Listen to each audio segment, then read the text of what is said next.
ఖమ్మం పట్టణంలోని మిషన్ భగీరథ కార్యాలయం వద్ద కార్మికులు ధర్నాకు దిగారు. కొంతకాలంగా మిషన్ భగీరథ కాంట్రాక్టు కార్మికులకు పెండింగ్ లో ఉన్న వేతనాలు చెల్లించాలని, అంతేకాకుండా జీతాలు పెంచి ఉద్యోగ భద్రత కల్పించాలని డిమాండ్ చేశారు.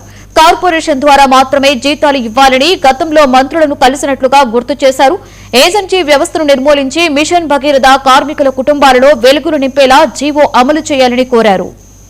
ఐఎన్టీయూసీ నాయకుల పిలుపు మేరకు మిషన్ భగీరథ కార్మికుల కష్టాలు ఏవైతే ఉన్నాయో వాటి మీద ధర్నా కార్యక్రమం చేపట్టడం ఖమ్మం జిల్లా హెడ్ క్వార్టర్స్ లో రాష్ట్ర మిషన్ భగీరథ అధ్యక్షులు తలారి రాములు గారి ఆధ్వర్యంలో ఈరోజు ఖమ్మం నగరంలో ఈ ధర్నాను చేపట్టడం జరిగింది. ముఖ్యంగా ఏజెన్సీ వ్యవస్థను రద్దు చేయాలని చెప్పేసి కార్మికులు కోరటం జరుగుతుంది.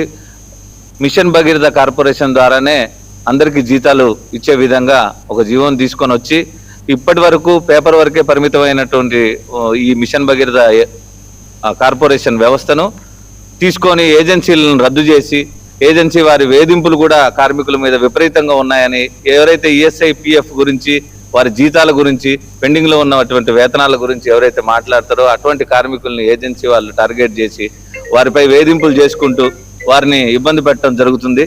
అలా కాకుండా ఇప్పుడు మంత్రి సీతక్క గారి చొరవతో, రేవంత్ రెడ్డి గారి చొరవతో దీని కార్పొరేషన్ కి పూర్తి పగ్గాలు అప్పగించి బ్యాంకు ద్వారానే మిషన్ భగీరథ కార్పొరేషన్ ద్వారానే కార్మికులకు జీతాలు ఇచ్చేస్తే వారికి ఉద్యోగ భద్రత వారికి అందుతుందని చెప్పేసి మేమందరం కూడా ఈరోజు ధర్నా చేపట్టడం జరిగింది. రాష్ట్ర ఐఎన్టీయూసీ నాయకుల పిలుపు మేరకు మిషన్ భగీరథ కార్మికుల